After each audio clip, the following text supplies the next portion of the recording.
Hey everybody, David Terry here. Welcome to part 3 of the series I'm doing where I'm taking you through the entire production process, starting with an acoustic guitar vocal demo all the way through to a finished release production, going over every aspect of what I recorded and how I recorded it in some cases if I can remember, and also what effects and plugins I used to achieve the end result.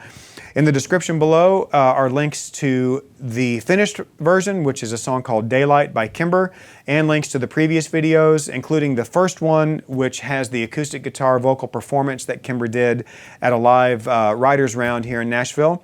And the last video I did, which was part 2, has the intro up through this point in the song, which is the chorus. So let's dive into the chorus and take a look at what we did. Maybe there's a war I don't know how to fight. Took my aim, now it feels like knives. Middle of the night, running for my life from my own pride. Held up all my signs, burned up all the lies, but the ashes high in the daylight. In the daylight.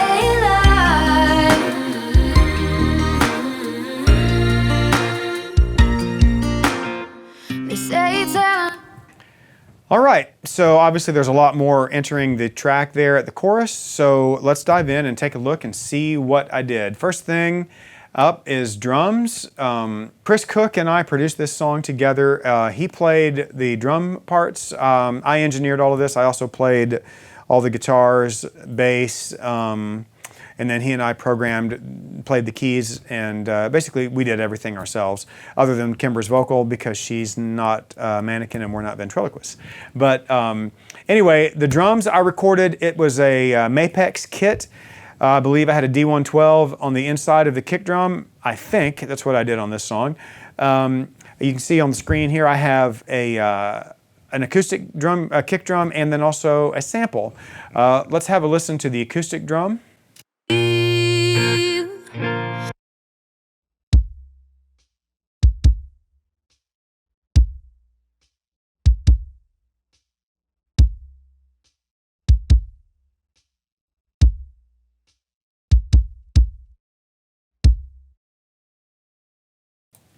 Okay, you can, I don't have one plugin on this as well, which is the CLA Mix Hub. In fact, when I mixed this right after I got the CLA Mix Hub, and I really do like the plugin a lot. It sounds great, it's fast, I like working with it.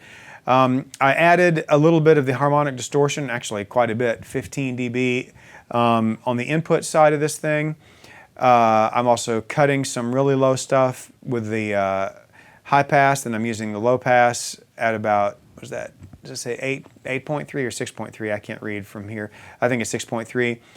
Boosting, I have a shelf, 2 to 2.5 dB shelf at 1.7K. Doing another boost, 1.5 dB at 4.1, and then adding some bottom end, 5 dB at about 54 hertz. And that's all I'm doing on the acoustic kick drum. And when I recorded it, again, I tried to capture what I wanted on the way in. Same thing goes for the acoustic guitar and the vocal. Well, the vocal I cut flat, but most of the time I will try to, you know, mic and record things in a way that is how I want it to sound. And if I don't know how I want it to sound, I just start experimenting. I have a sample on this, which is very, very low in the mix. In fact, it's hard to even hear it, but I'll go ahead and play that for you. Maybe there's a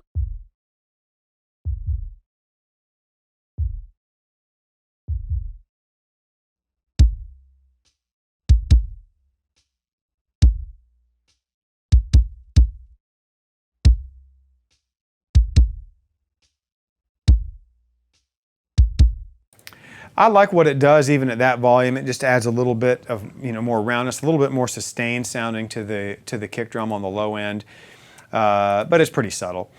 I am, again, on this guy, I'm using the CLA Mix Hub and adding some drive to it. Got a high pass at 32 hertz, a high shelf, adding quite a bit at 2.8K, and then actually a low shelf, cutting 3 dB at about 100 hertz. That's the only thing I've got on the kick sample.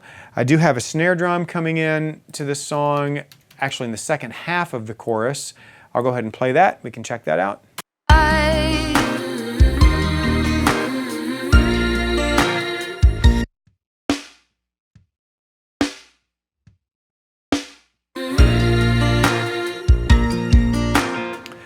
The backbeat is a combination of snare and claps in this song, and that snare drum is obviously, it's a tight snare, and I recorded that probably mic'd with a 57, can't remember. Again, all this stuff was recorded using the Warm Audio mic preamps. Only plugin I have on this at Mix is again the Mix Hub, adding some drive, knocking off some top end. I've got that, the low pass at 10K, and minus almost 3 dB shelf at 3.3, and then I'm cutting out 3.5 dB at 880 hertz, and then I'm adding 3 dB at about 200 to give it a little bit more body. That's the only thing that's going on the snare. I have something called snare ambience. What I did here, if I remember correctly, is I had maybe 10 feet back from the snare or so, I had 2 mics, a stereo pair of mics that I recorded some ambience from the snare drum, and I have a little bit of that blended in. Let's check that out and listen.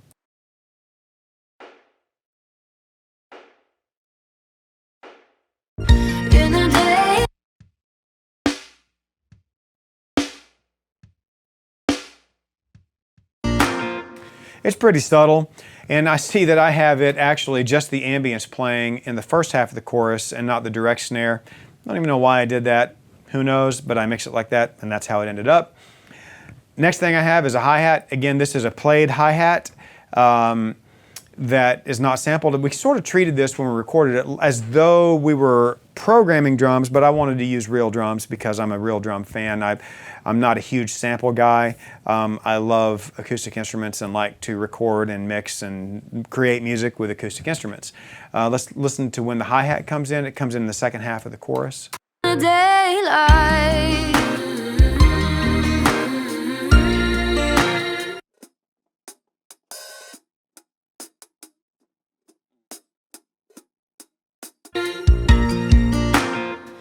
So just a little hi-hat pattern, and again, Mix Hub is on him.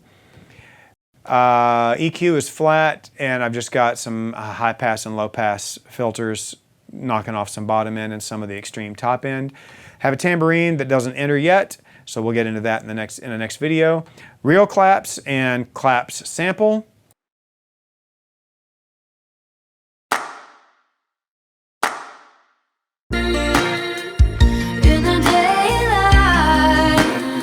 Those are actually providing more of the backbeat than the snare drum. I have real and samples. Here are the samples.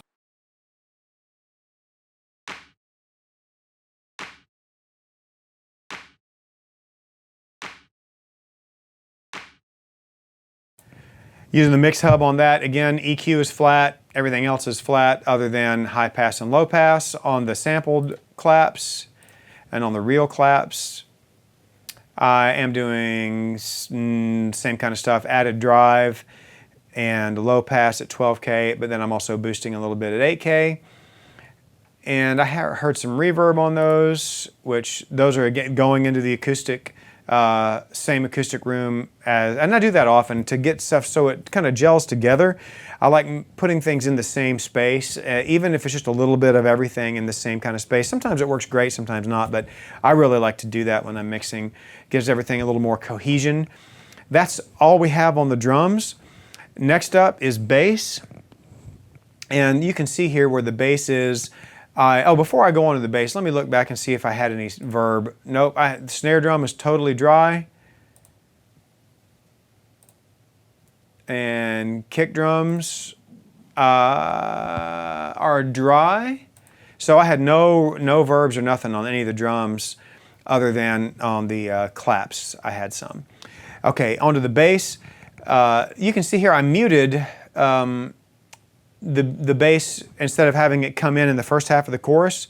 I just, for whatever reason, thought it was cooler to enter when it did. Let's have a listen when that guy enters. Cut up all my signs, burned up all the lies, but the ashes high in the day.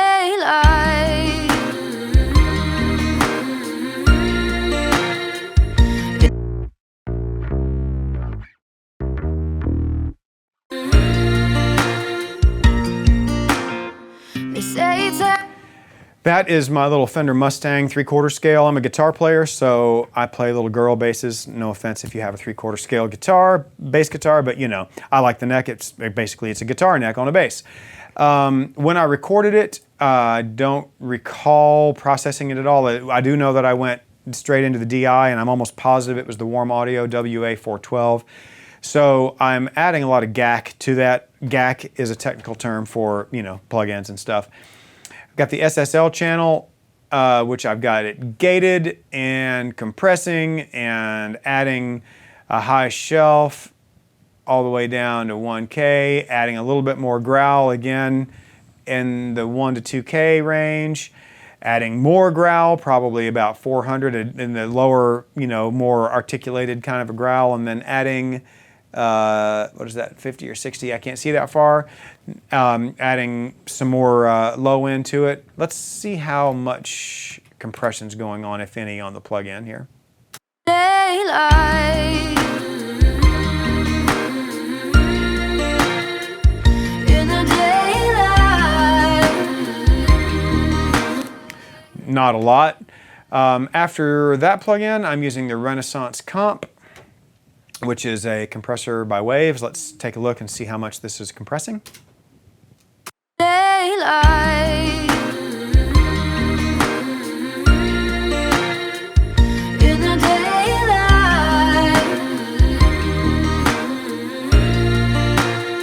Just smoothing out, not compressing a ton, maybe 3 dB max, using a very low ratio on that compressor. And then I had a tuner on it because I was using it to tune while I was playing it, probably. Next up, I have a distortion, Manny Marroquin distortion plugin from Waves. I love it. Let's listen to solo it with and without.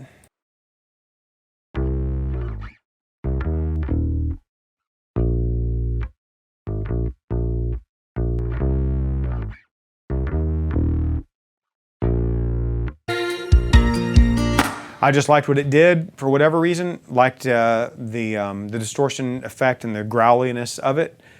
After that, I have the Schoeps Omni channel. What am I doing here on the Schoeps Omni channel? A little bit of high pass filtering. Adding some top end at, what is that, 800 shelf. Adding a tight peak EQ at 2.8, adding a little bit more bottom, and it looks like I've got the de-essers. I was probably getting some, when I add some top end, I was probably getting a lot of finger click out of the fretboard. Let's see. Daylight.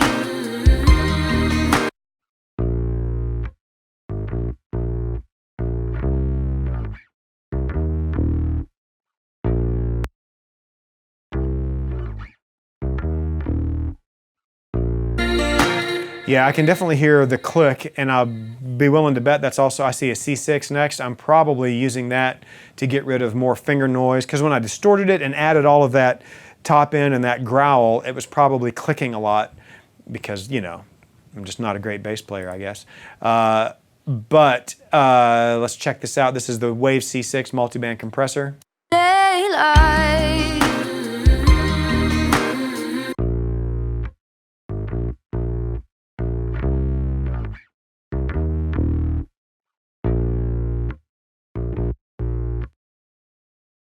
That's exactly what I was doing. I was trying to de-click the bass from all of the added EQ that I did.